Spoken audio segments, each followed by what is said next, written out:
Baik, Assalamualaikum warahmatullahi wabarakatuh. Berjumpa kembali teman-teman bersama saya Ahmad Faris.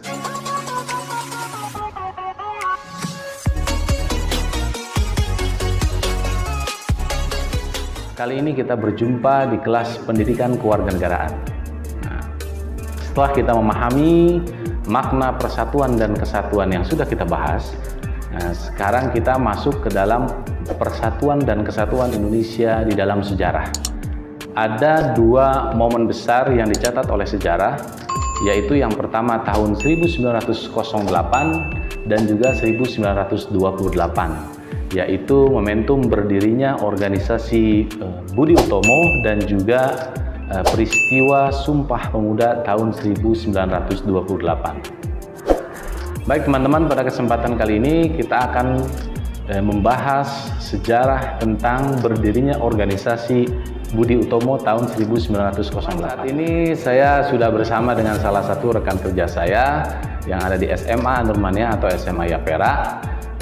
Beliau adalah guru sejarah yang ada di SMA Nurmania, yaitu Ibu Nuresa Febriasti. Ya. Benar ya? Ya. Okay. Panggilannya ini Ibu Eca. Ibu Eca. Baik Ibu Eca, gimana kabarnya hari ini? Alhamdulillah baik semua. Bapak gimana kabarnya? Alhamdulillah baik. Ya, Baik Ibu Nuresa, terima kasih atas waktunya. Baik teman-teman, ini karena kita berbicara tentang sejarah, maka saat ini saya menghadirkan guru sejarah. Memang beliau ahli di bidangnya. Politik etis itu mencakup 3 bidang. Tiga bidang dalam politik etis. Politik etis. Yang pertama itu ada di bidang irigasi. Kedua ada di bidang emigrasi dan juga di bidang edukasi. Nah, jadi irigasi, emigrasi, dan edukasi. Ya, jadi kalau di irigasi itu gimana? Jadi di irigasi itu, ini sistem politik etis ini udah disetujui ya oleh Belanda. Jadi mereka tuh tinggal menjalankan aja. Berarti kebijakannya sudah disetujui, disetujui dan tinggal dilaksanakan ketika itu. Nah, betul. Ketiga ini tinggal dilaksanakan. Nah, irigasi itu gimana? Jadi irigasi itu orang-orang Belanda mendukung, menyokong di bidang pertanian. Contohnya pembuatan waduk. Pertanian. Ya, pembuatan waduk, kemudian irigasi dan juga perbaikan sanitasi, kemudian juga perbaikan jalur transportasi yang digunakan untuk membawa transportasi. Membawa hasil-hasil pertanian itu dibenerin sama Belanda gitu jalan-jalannya. Yang kedua ada emigrasi. Emigrasi itu apa? Nah, itu perpindahan penduduk. Emigrasi itu. Emigrasi apa imigrasi? Emigrasi. Jadi emigrasi itu gini. Pada tahun 1900-an di Indonesia, di Hindia Belanda pada saat itu mengalami perpadatan penduduk, terutama di Pulau Jawa dan juga di Madura. Nah, itu yang menyebabkan orang-orang Belanda itu berinisiatif memindahkan rakyat-rakyat yang ada padat di Pulau penduduk, Jawa dan Madura ini, itu dipindahkan ke Sumatera saat Pulau itu. Sumatera. Ya. Itu abad ke-19 sudah ada imigrasi. Waktu itu tahun 1900 itu jumlah penduduknya sudah mencapai angka 14 juta penduduk saat itu. Di Pulau Jawa. Di Pulau Jawa dan juga di Madura. Makanya karena kepadatan penduduk itu mereka dipindahkan ke Sumatera karena daerahnya kan sepi juga ya. Yang ketiga itu ada di bidang edukasi. Di mana orang-orang Belanda saat itu mendirikan sekolah-sekolah gunanya untuk membantu rakyat-rakyat Indonesia, rakyat-rakyat Hindia Belanda pada saat itu yang masih buta huruf, karena waktu itu tingkat buta huruf itu masih sangat tinggi ya gitu. Makanya Belanda berinisiatif untuk membuat sekolah. Tapi ketika itu sudah ada belum sekolah-sekolah di Indonesia? Ada sekolah-sekolah rakyat. Sekolah rakyat. Iya. Dari Hindia Belanda. Iya. Sebenarnya sudah ada sekolah-sekolah rakyat. Nah, makanya ini lebih diperbanyak lagi gitu. Jadi politik etis yang ketiga adalah di dalam bidang edukasi, salah satunya membangun sekolah-sekolah untuk membantu rakyat. Indonesia saat itu khususnya dalam buta huruf itu ya. Iya, betul. Nah, itu memang terkesan terkesan baik gitu ya Pak ya. Politik etis ini memang terkesan baik. Akan tetapi ternyata kalau kita lihat lebih dalam lagi, yang namanya politik itu kan nggak melulu baik ya Pak. Betul. Pasti ada sisi negatifnya lah gitu ya ibaratnya. Biasanya ada tujuan tersembunyi. Nah, gitu. ada ya makna-makna tersembunyi di balik politik tersebut. Nah, ternyata kenapa 3 bidang itu yang digaungkan? Nah, jadi ada alasannya. Yang irigasi memang bagus ya, dibuat untuk memajukan di bidang pertanian gitu lah ya, membantu petani-petani, memudahkan para petani untuk gitu. Mengembangkan hasil pertanian. Nah, gitu. betul. Tetapi ternyata dalam pembuatan irigasi, dalam sistem pengairan itu hanya orang-orang Belanda saja ternyata yang menikmati. Yang menikmati irigasi. Yang menikmati pengairan ya, irigasi, dan juga yang merasakan kemudahannya itu ternyata hanya orang-orang Belanda saja. Contohnya gimana tuh maksudnya? Artinya tanahnya punya orang Belanda atau?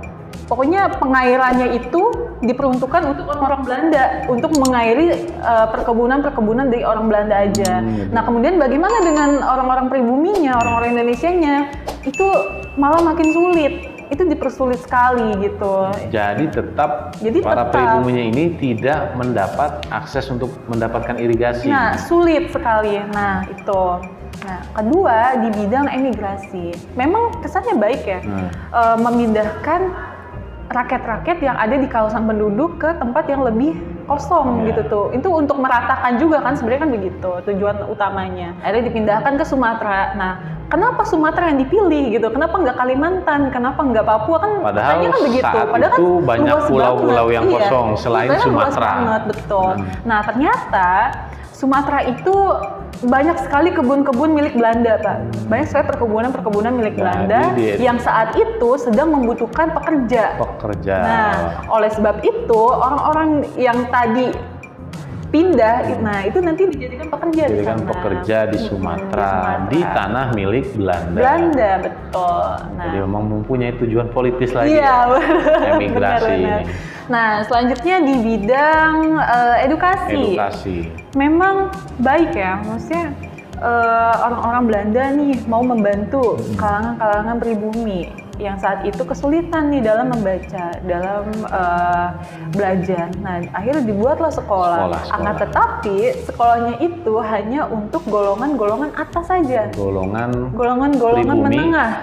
Menengah atas. Bangsawan, priai, nah seperti itu. Nah, bagaimana untuk orang-orang yang dari kalangan bawah? Nggak bisa gitu, nggak bisa. Jadi tetap sulit. Artinya edukasinya ini tidak merata gitu, nggak semua golongan, jadinya gitu. Jadi mereka memprioritaskan kelompok menengah ke atas, bangsawan, priai, dan lain sebagainya. Nah, betul. Nah, itu tadi ya. Jadi nggak semua golongan ternyata bisa sekolah di sekolah kolonial itu. Nah, kemudian ternyata yang boleh sekolah itu hanya laki-laki. Hanya laki-laki. Iya. Perempuannya bagaimana? Perempuannya itu di rumah. Jadi pertama sekolahnya dibangun untuk kelas menengah, bangsawan priai, dan kedua hanya boleh laki-laki yang sekolah di sekolah yang dibangun oleh Belanda. Nah, betul. Dan wanitanya tetap berada di rumah. Ya, tujuan dari edukasi ini, tujuan dari dibentuknya sekolah ini itu untuk meningkatkan kualitas sumber daya manusia yang tinggi. Nah, kemudian nanti kalau udah terbentuk nih kualitas sumber daya manusianya, nanti dipekerjakan oleh Belanda dengan upah yang minim, upah yang minim. Nah, jadi lagi-lagi mempunyai tujuan politis yang berbeda. Betul. Jadi tujuan didirikannya sekolah-sekolah oleh Belanda ini memang sengaja untuk meningkatkan sumber daya manusia yang ada di Indonesia. Kemudian nanti dipekerjakan dengan kemudian ketika sudah baik, sudah bagus, ditarik oleh Belanda sebagai pekerja, tapi dengan upah yang sangat kecil. Iya, begitu. Itu tujuannya. Itu salah satu tujuannya. Jadi tidak murni memang untuk meningkatkan sumber daya.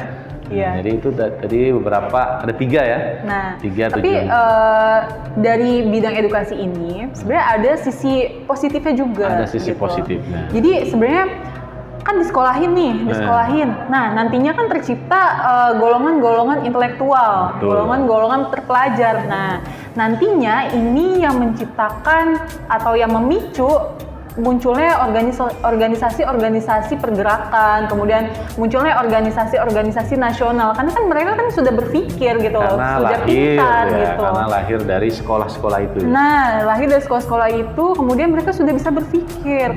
Nah, nantinya arah dari pergerakan atau perjuangan itu nggak lagi menggunakan bambu runcing, nggak lagi menggunakan senjata, akan tetapi menggunakan organisasi, kemudian menggunakan keintelektualannya seperti itu. Nah, inilah yang nantinya melahirkan Budi Utomo. Organisasi Budi Utomo.